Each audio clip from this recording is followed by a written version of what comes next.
This program was first broadcast on Canterbury's access media station, Plains FM, and was made with the assistance of New Zealand On Air.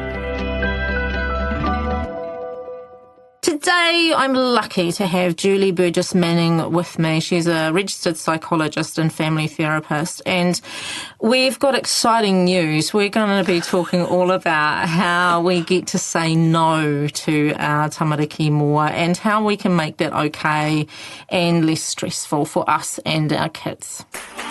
Thanks for joining us for Being Real Parents with me, Anna, and my colleague and buddy, Kate.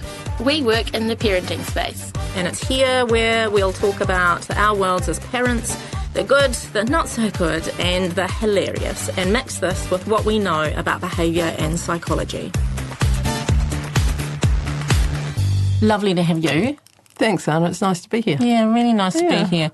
So you, obviously, clearly you and I are good buddies, which has been a delight. And we also work around the same field. And probably you should introduce yourself more than I should. I'm really bound to muck it. Okay. So as Anna said, I'm a psychologist and a family therapist. And I guess I'm quite interested in how people relate together rather than perhaps individual kind of cognition stuff that other psychologists might be interested in. So I talk a lot with my clients and people I work with about how they get on with each other and what affects that, and looking at the wider context stuff, really. So I've been doing family therapy for probably 25 years now, and with time off to have my own children. And I came to it. Do you want to know a little bit about how I came to it? Yes, I actually really do. Well, I guess I came to it like many people come to their disciplines by personal experience. Yep. And my family, my dad died suddenly when I was 15. And so my mum remarried, and that threw me into a step family, which was very interesting from the inside and from the outside. I was old enough that I could come out of it. You know, I wasn't in the home, so by then, so I could see what was going on, and I ended up doing that for doing some exploration of step family work for my honours thesis. Oh, interesting. Yeah. And so that kind of underpinned my family therapy training as well. And, you know, I've gone on to do some work with anxiety in kids and did the Worry Bug Project, and then the books and the movies and stuff. And then I went on to do the Champion Centre book as well. That's right, we've got Pukeko. Yeah. Yeah. Gosh, that's quite the journey, isn't it? Yeah, but it's always through personal experience that we get here. So nowadays, where would we find you? Well, so I'm working for myself at last. Yeah. And I've done all the work for the DHBs as they were in various NGOs, and I work in private practice in Christchurch now, and I also work for a fostering agency as a consultant therapist. Cool. So helping carers to figure out how they're going to work therapeutically with the foster kids that they're looking after. So if somebody, so you work in family therapy. Yep. And if I felt like I wanted family therapy, could I get in touch with you around that? Sure. Yeah, sure. What? I don't think I'd see you, Anna, because you're my friend. A few ethical issues there. Yeah. Must be a boundary cross. Yeah.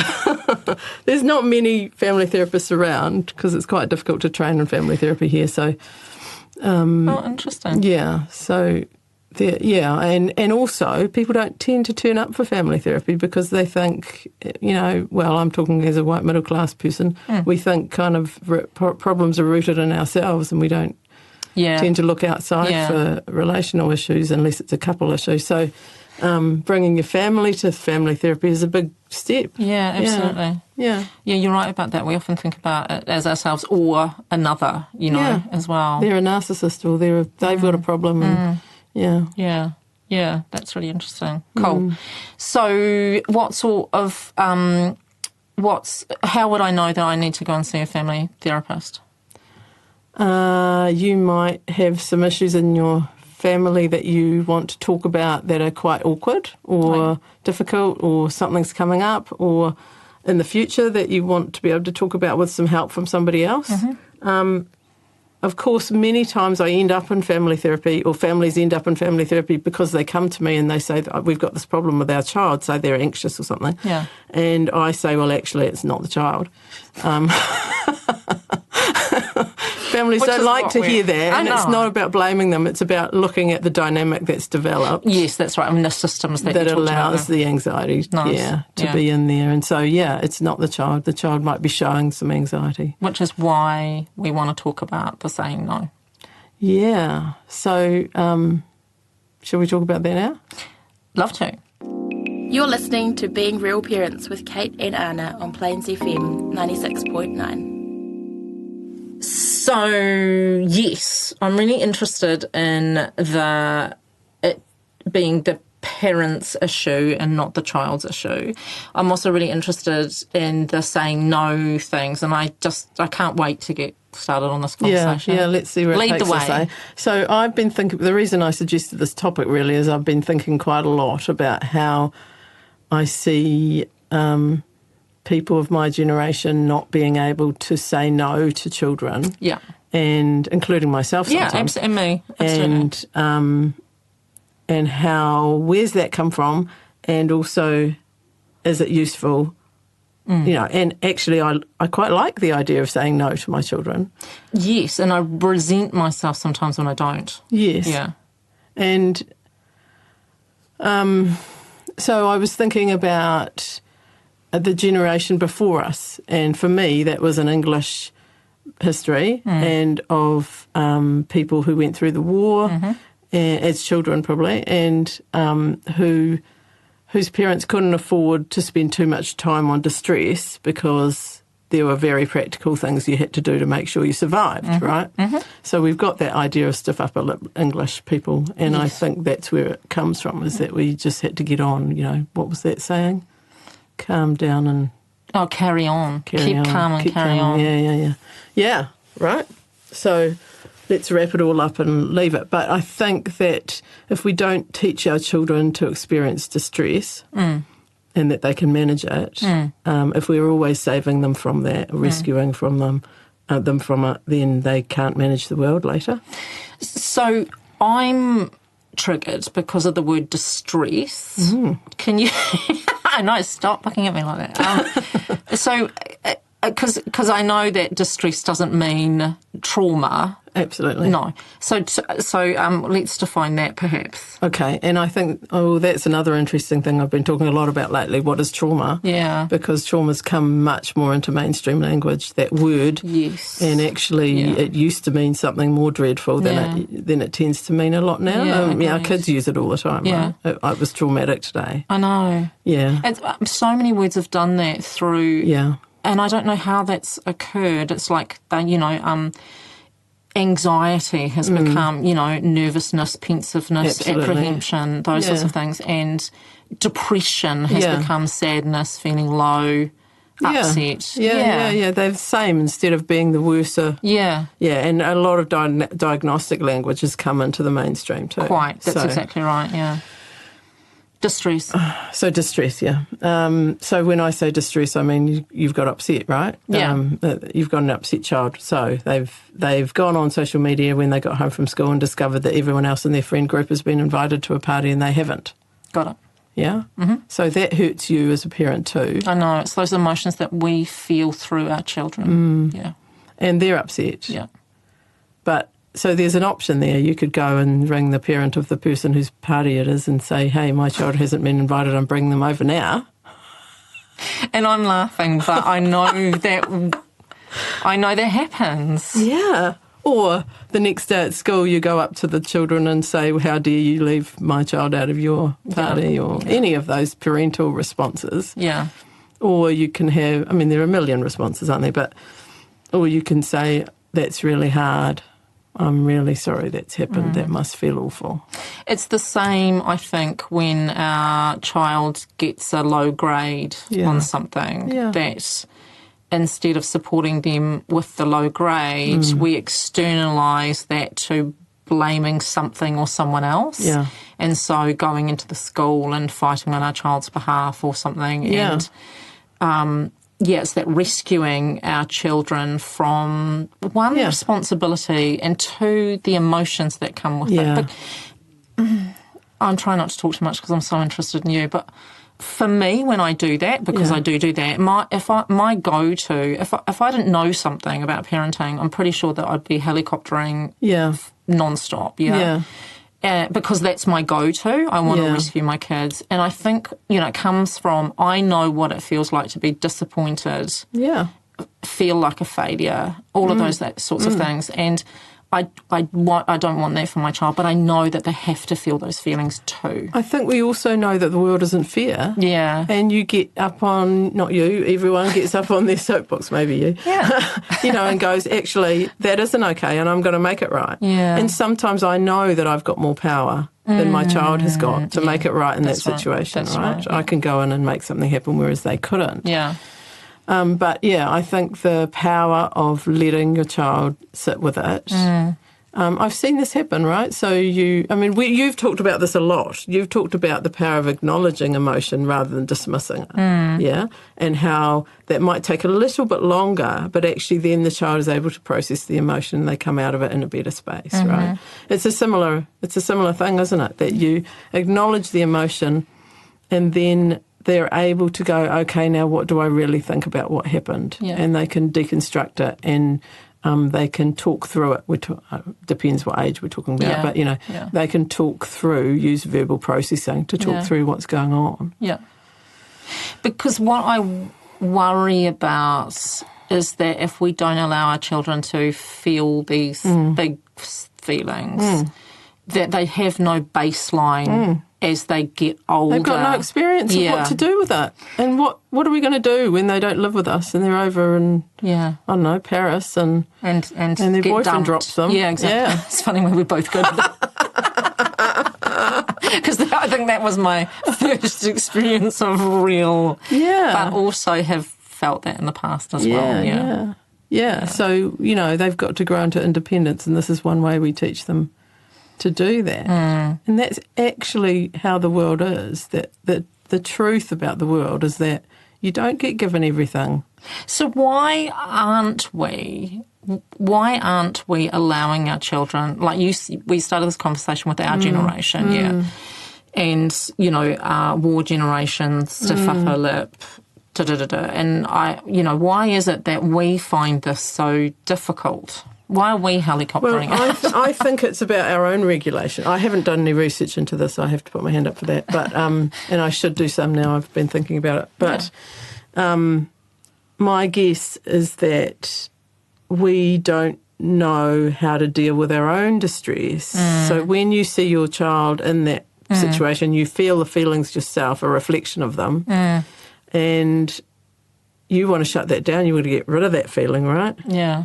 And so one way you do that is to fix it. Yeah. And so perhaps that's it, that we just have not been we haven't been regulated ourselves. Yeah. I think I meet adults all the time that have never had somebody who's held them safely in the world, and so they don't know how to hold their child's distress. So it gets too big or it's dismissed. Somebody said to me that in order to be... So one of the ways we know that we can support our kids, in terms of regulation, is being able to understand and know emotions, right? And that includes being able to name them. And I remember when I first did some training around this, the sort of question was, write down as many emotions that you can think of. And I think I got like 10. And apparently the deal is to be literate, emotionally literate. You have to know like 35 or 40. And if you think about that in terms of our generation and how many times we heard emotions being talked about. Yeah, probably not.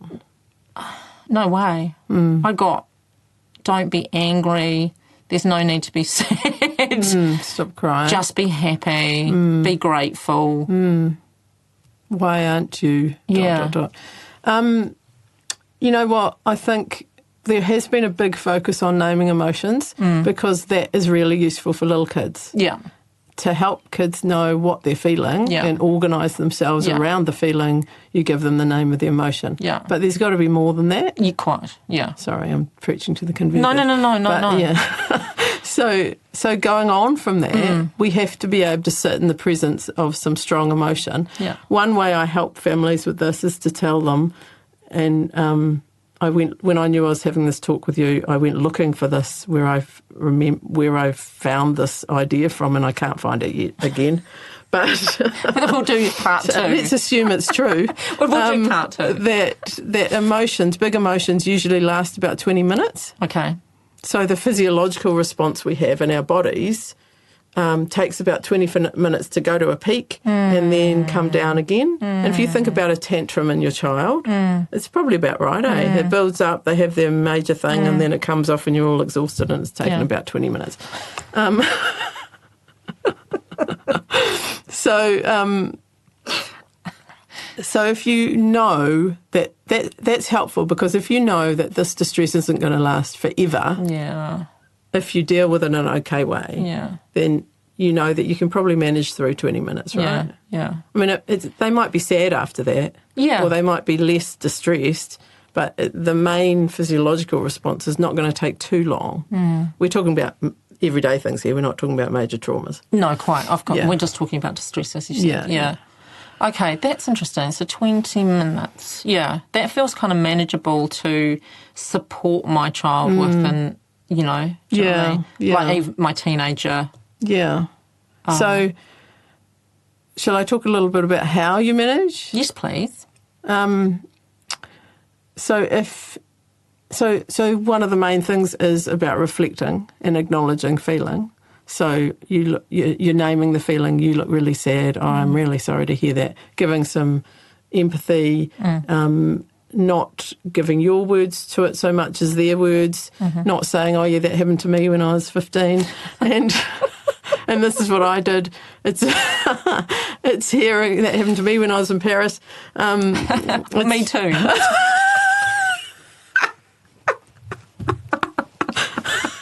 Okay, let's not go to that story afterwards.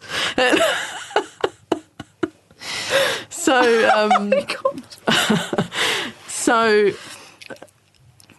reflecting the emotion and naming it, and being the parent that can absorb it. Yeah.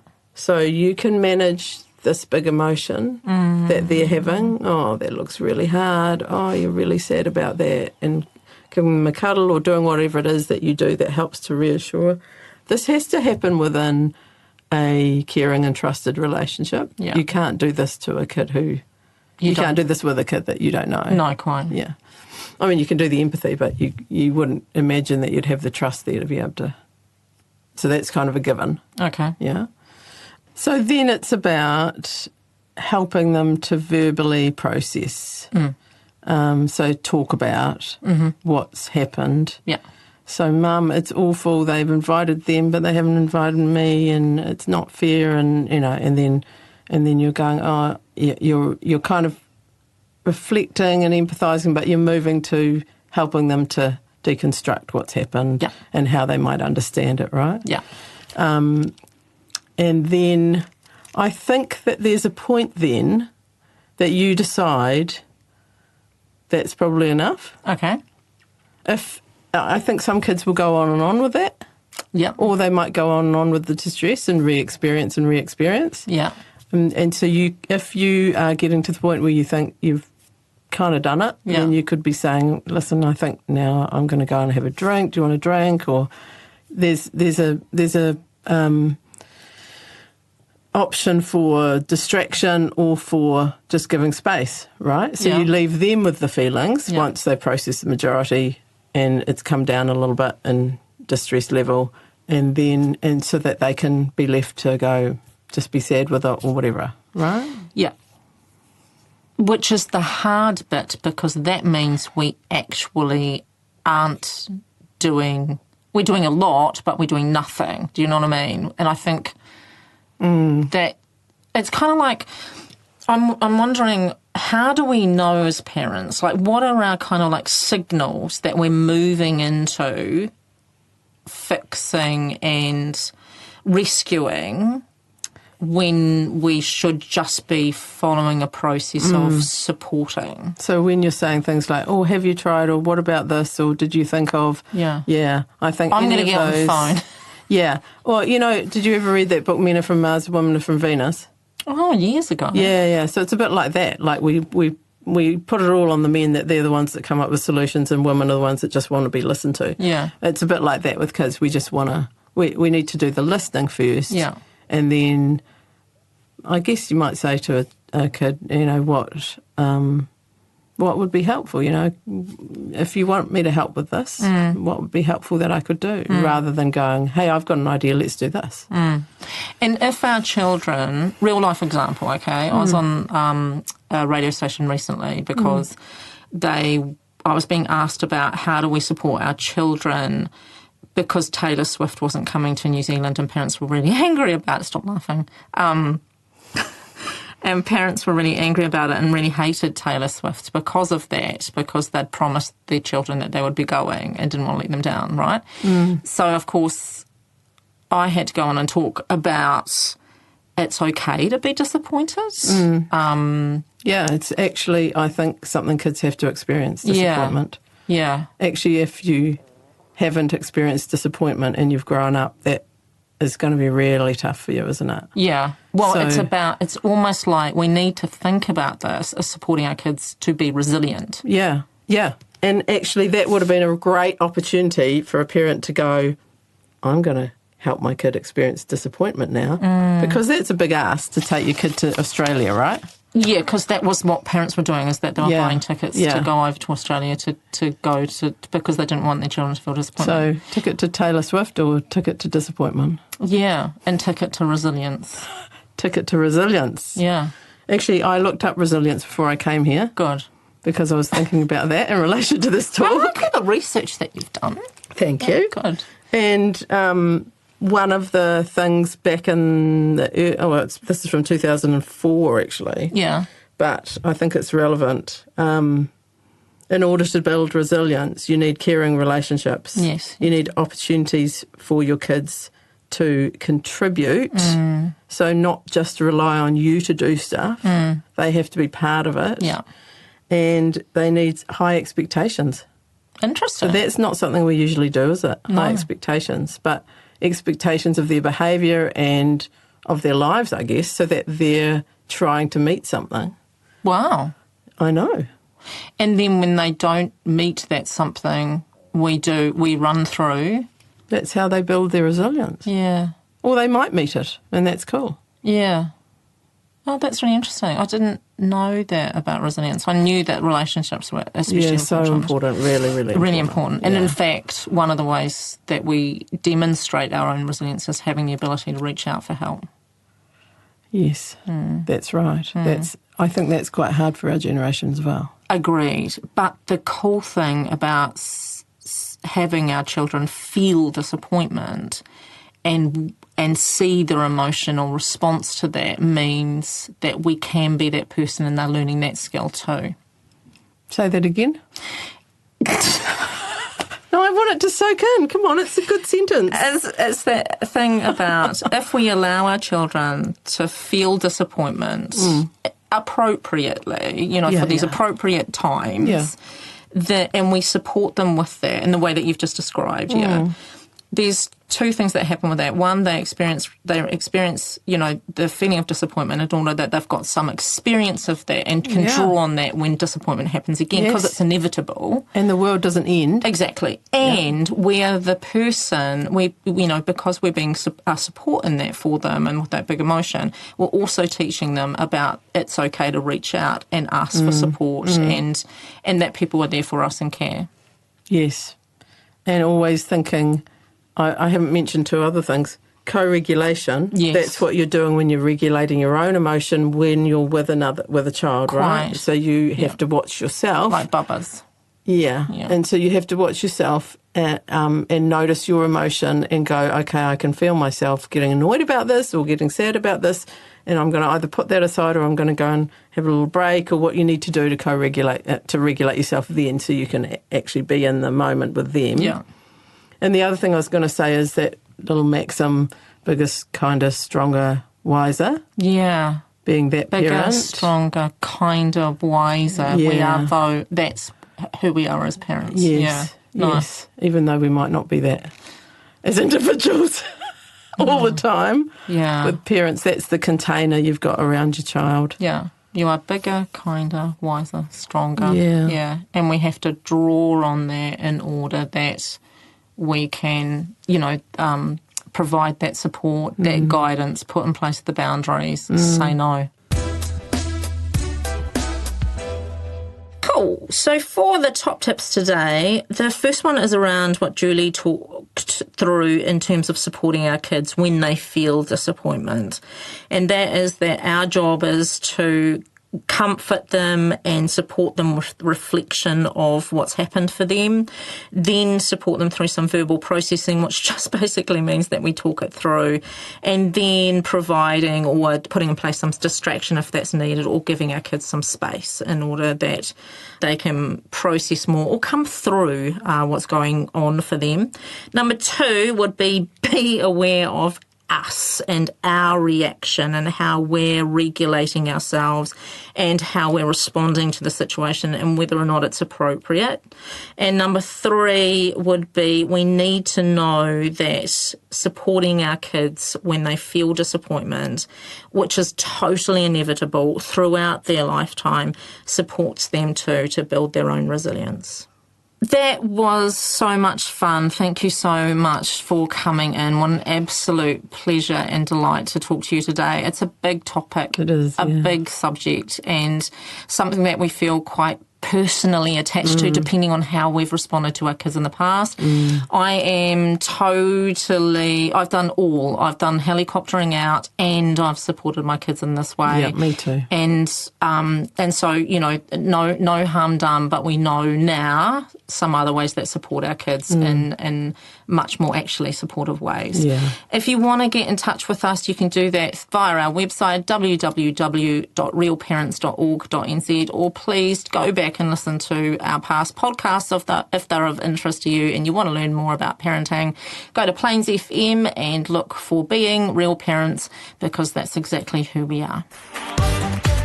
Awesome. Thanks for being with us today. We hope you've learned that while parenting is challenging sometimes, that's totally normal. It's been fun having you with us. Keep being amazing. Bye!